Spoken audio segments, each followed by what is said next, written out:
नमस्कार दोस्तों।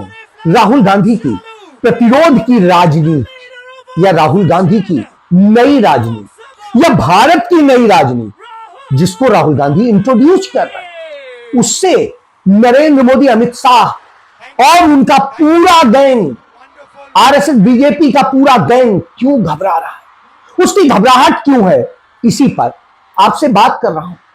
क्योंकि राहुल गांधी ने जो राजनीति की शुरुआत की है, वह राजनीति निश्चित रूप से भारतीय जनता पार्टी आरएसएस को लग रहा है कि उसका आधार खत्म करना। राहुल गांधी ने छात्रों की गूंज के जरिए इस देश के 3 बड़े महानगरों में, जो शिक्षा के बड़े महानगर माने जाते हैं, वहां पर चर्चा की, चाहे कोटा में हो, चाहे देहरादून में हो, या चाहे इलाहाबाद प्रयागराज में हो। वहां पर जो छात्रों से बात की, उनके रोजगार की, उनकी शिक्षा की, उनकी समस्याओं की, और उसको लेकर के जो वो आगे बढ़ रहे हैं, एक नया प्लान तैयार कर रहे हैं, नए भारत की रचना कर रहे हैं। वही तो डरा रहा है आरएसएस बीजेपी को, क्योंकि आरएसएस बीजेपी पीछे की राजनीति करते हैं, अतीत की राजनीति करते हैं। वो आपको बताते हैं हम तो विश्वगुरु होते थे, लेकिन आज गोबर ज्ञान बना रहे हैं।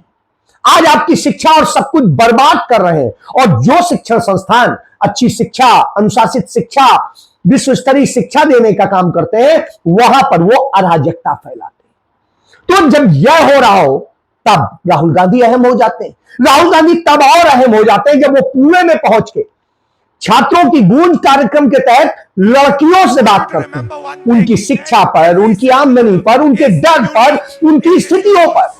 वह बताते हैं कि लड़कों से लड़कियां ज्यादा सशक्त होती हैं, ज्यादा बेहतर होती हैं, बस उन्हें उस शिद्दत के साथ में आगे आने की जरूरत है। और वह लेक्चर नहीं देते हैं, राजनीति नहीं करते। उन लड़कियों से ही लड़कियों के दिल की बात कहलाती है। और वह बात जब वो लड़कियां करती हैं, तो हर लड़की, हर महिला यह महसूस करती है कि यह तो मेरी बात हो रही है, मैं ही तो हूं इस जगह। जी हां, हर एक के साथ कि कुछ हो जाएगा, तुम ऐसा मत करो, तुम बड़ी मॉडर्न बन रही हो, तुम तो बड़ी वो कर रही हो। जी हां, इस तरह से ही डराया जाता है। पहले पढ़ने नहीं भेजना है, पहले गर्भ में मार देना है, पहले और बहुत कुछ कर देना। इस तरह से जो होता है, उन सारी पीड़ाओं से लड़ते हुए जब लड़कियां आगे बढ़ती हैं, तो उस पुरुष सत्तात्मक समाज को बड़ी भारी समस्या है। और इससे सबसे ज्यादा समस्या आरएसएस बीजेपी को होती है, क्योंकि नरेंद्र मोदी, अमित शाह का जो वैचारिक संगठन है, वो आरएसएस, उसकी तो पूरी सोच ही मनुवादी है। यह सोच है कि महिलाओं को गुलाम बना के रखना चाहिए, महिलाओं को अपने यूज का साधन बना के रखना चाहिए, उनको कोई बहुत कुछ नहीं दे देना, और यदि उनका हो तो उनका सिर्फ इस्तेमाल करने के लिए लाना चाहिए। आपने स्मृति ईरानी को देखा है कि किस तरह से उनका अमेठी में इस्तेमाल किया गया था। अमेठी में जाकर के उन्होंने बोला था, अरे मोदी जी को जिताओ, 13 रुपए किलो चीनी खाओ, ये बोला था। और अब फिर उन्हें जब जरूरत पड़ी तो वापस लाया गया है भाजपा में, और महासचिव बनाया गया है, और उसके बाद में अब उनसे बयानबाजी कराई जा रही। तब जब चीनी 70 रुपए किलो हो गई। और यदि बात करें तो पिछले 3-4 महीने के भीतर डबल रेट पे आ गई। जब उस स्थिति में आ गई हो तकरीबन, तो आप समझ सकते हैं कि किस तरह से इस देश को इन्होंने पूरी तरह से कैप्चर कर लिया। क्यों हो रहा है, पहले चीनी पे ही बात कर लें। चीनी क्यों महंगी हो गई? क्योंकि नितिन गडकरी ने नोट कमाने के लिए, अपने बच्चों को कमवाने के लिए, उन्हें सेटल करने के लिए भारत का जितना गन्ना था उसका इस्तेमाल कर डाला, E20 करा के और भारत सरकार से करा के और पेट्रोल में मिलवा के आपकी गाड़ी बर्बाद कराई, आपका पैसा भी लूटा गया और आपको परेशानी में डाला गया। और उसके बाद में जब गन्ने की कमी पड़ी तो चीनी की कमी हुई, चीनी की कमी हुई तो चीनी महंगी हो गई। और चीनी मिलें किसकी है, उसका सिंडिकेट किसका है? नितिन गडकरी का। जी, ये दोनों तरह से कमा रहे हैं, पहले कमी करके और फिर उसके बाद उस तरह से, फिर पेट्रोल से और फिर इस तरह, यह हर तरह की चोरी की गई। तो यह इनका मॉडल है। इसी तरीके से नरेंद्र मोदी बीजेपी आरएसएस की सरकार आपको डराती है, डर पैदा करती है। ऐसा करोगे तो ऐसा हो जाएगा, ऐसा करोगे तो ऐसा हो जाएगा, और उस डर के कारण आप सच नहीं बोल पाते। आप पे हमला होता है, आप पर हर गुनाह होता है, आप डरे रहते हैं कि ये हो जाए, पता नहीं क्या हो जाएगा, और ये रुकता नहीं है। तो यही क्रम पिछले 12 साल से अथाह रूप से चल रहा है, हालांकि उससे पहले से चल रहा है। 100 साल से वो यही कर रहे हैं। पहले हिंदू जगा रहे थे क्या कह के कि आपको तो मुसलमान खा जाएंगे, आपको ईसाई खा जाएंगे, आपको सिख खा जाएंगे, और न जाने क्या क्या, और ये करके वो किसी तरह सत्ता में आने के बाद में इन्होंने उस डर को और बढ़ा दिया। तब तो हिंदू धर्म बचाने चले, अरे यदि हिंदू धर्म खतरे में होता तो इतने मुस्लिम आक्रांत आए, इतने दूसरे और आक्रांत आए, तभी हिंदू धर्म नहीं खत्म हुआ। तो आज हिंदू धर्म खत्म हो जाएगा जब भारत में लोकतंत्र है।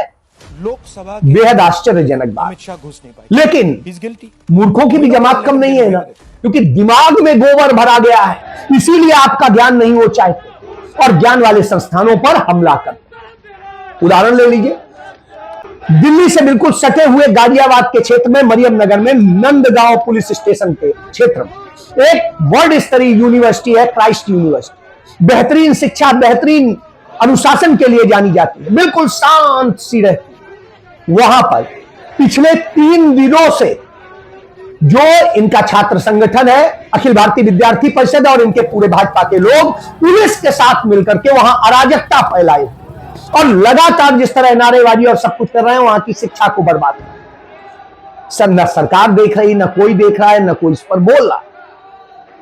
वो डिजिग्नेटेड जगह भी नहीं है कि आप प्रदर्शन करें, लेकिन ये सारे काम हो रहे हैं और ये आउटसाइडर्स का, और इसके बाद में कहते हैं उसके जरिए डर पैदा किया जा रहा है, धमकाया जा रहा है कि तुम तो अल्पसंख्यक हो, ईसाई हो, तुम्हारे संस्थान पे हम ये कर देंगे, वो कर देंगे। तो ये डर पैदा करने का होता है। इसी तरह करते हैं, इसी तरह जो मुस्लिम संस्थान होते हैं जो उन पर होता है, इसी तरह सिख संस्थान होते हैं उन पर होता है, किसी को खालिस्तानी, किसी को पाकिस्तानी, किसी को कुछ और बता देते हैं।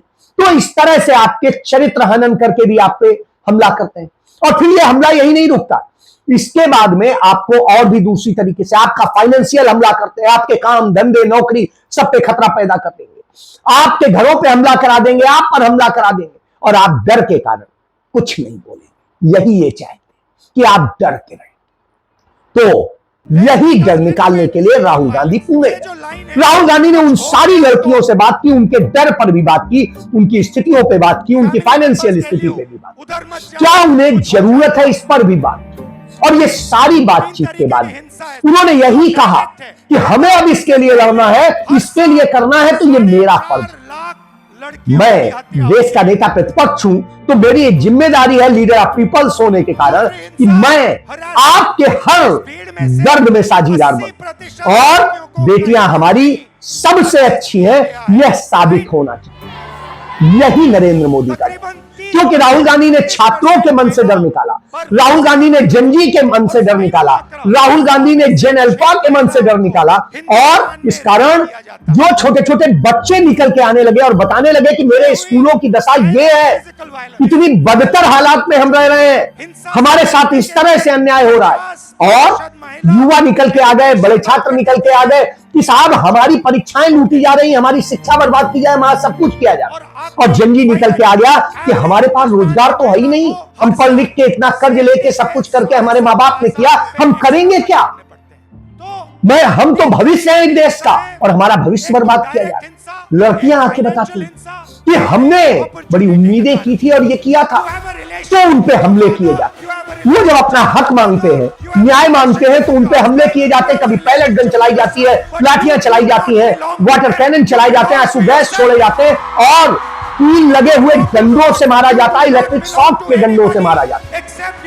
जब इस तरह से होता है तो सवाल तो उठना चाहिए। तो ऐसे ही एक लड़के को ले राहुल गांधी गए थे, और जो संसद मार्ग थाना है वहां पर एफआईआर दर्ज कराने कनाट प्लेस थाने गए, वहां भी एफआईआर दर्ज कराने, सही एफआईआर दर्ज नहीं हुई, तो उन्हें खुद डीसीपी के दफ्तर पे बैठ के धरना देना पड़ा। 7.5 घंटे धरने के बाद में एफआईआर दर्ज हुई, जब नरेंद्र मोदी सरकार को लगा कि पूरे देश में विद्रोह हो जाएगा। डर गई सरकार तब, क्योंकि वो डरा के शासन करते हैं, इसलिए डर के ही बात मानते हैं। तब मानी, इन्होंने डर के ही बात मानी थी और तब धर्मेंद्र प्रधान का इस्तीफा लिया था, वही जो पेपर चोरी गैंग का सबसे बड़ा मुखबिर था। तो इसी तरह के काम ये करते हैं। और जब राहुल गांधी इन सारे भविष्य के लिए लड़ते हैं तो ये झूठ फैलाते हैं, कभी वंदे मातरम के नाम पे, उस वंदे मातरम के नाम पे जिसमें जब आजादी के आंदोलन का यह गीत था तो इनके मुंह से वंदे मातरम का वाह नहीं निकलता था, डर के कारण कांपते थे, क्योंकि अंग्रेज लाठी भी मारते थे, जेल भी भेजते थे, जुर्माना भी करते थे, इसलिए नहीं बोलते थे। और इसी तरह ये तमाम करते थे। अब इन्हें वंदे मातरम याद आ रहा है। कांग्रेस वही वंदे मातरम गाती है जो वास्तव में वंदे मातरम के पहले छंद 1874 में दर्शे गए, वो 2 छंद। उसके बाद में आनंद मठ एक उपन्यास लिखवाया गया और इसे लिखने वाला वही बंकिम चंद्र चटर्जी था जो एसडीएम था अंग्रेजी सरकार में, और उनके लिए काम करता था, और उसने हिंदू मुस्लिम को लड़वाने के लिए ग्रंथ रचा था, नफरत फैलाने के लिए। तो उसमें उसने 4 छंद और बढ़ा दिए। तो ये उसे लागू करने के लिए प्रस्ताव लेके आ जाते हैं और संसद में पास कर लेते हैं, क्योंकि बहुमत है। लेकिन कांग्रेस स्टैंड लेती है, कहती है 1936 में जो गुरुदेव रविन्द्रनाथ टैगोर के नेतृत्व में, पंडित जवाहरलाल नेहरू के, मौलाना आजाद के, सुभाष चंद्र बोस के, महात्मा गांधी के और आचार्य नरेंद्र देव सहित तमाम सारे हमारे पुरोधाओं के द्वारा किया गया था, स्वीकार किया गया था, वो 2 ही छंद थे। और उसके बाद में हमारी संविधान सभा में संविधान निर्माताओं ने भी 2 ही छंद स्वीकारे, तो हम वही बोलेंगे, वही गाएंगे और कुछ नहीं। इसके बाद में तो कांग्रेस ये करती है तो इनको डर लगने लगता है, तो घबरा जाते हैं, तमाम तरह से डिरेल करते हैं। राहुल गांधी जब पहले गन चलाने को लेकर के खड़ा करते हैं तो ये उसमें झूठ फैलाने का काम करते हैं। अरे पहले गन तो कश्मीर में सबसे पहले कांग्रेस की सरकार, नहीं, कांग्रेस ने नहीं चला। उस समय वो पूर्ण राज्य था। उमर अब्दुल्ला की जो है उस समय मुख्यमंत्री थे। 14 अगस्त 2010 की बात, तब सेना के का जो सोपोर में एक कैंप था, उसमें 3000 लोगों ने हमला कर दिया, 22 राइफल्स पे हमला किया था। तो तब उन्होंने गोली चलाने की बजाय पहले गन चला के कंट्रोल किया, और जब यह इसका इस्तेमाल हो गया तो तत्कालीन सरकार ने इसे रोकने का काम किया। जो केंद्र में सरकार, उसने एक एसओपी 2011 में बनाया कि पहले गन ऐसे नहीं चलेगा जब तक केंद्रीय गृह सचिव के नेतृत्व की कमेटी नहीं गई। और जब नरेंद्र मोदी की सरकार आई तो 2016 में उन्होंने इस एसओपी को चेंज किया और गृह मंत्री के अधीन किया, और उसके बाद में गृह मंत्री के अधीन की कमेटी अब आदेश देती है कि कहां चलाना है और कहां नहीं चलाना।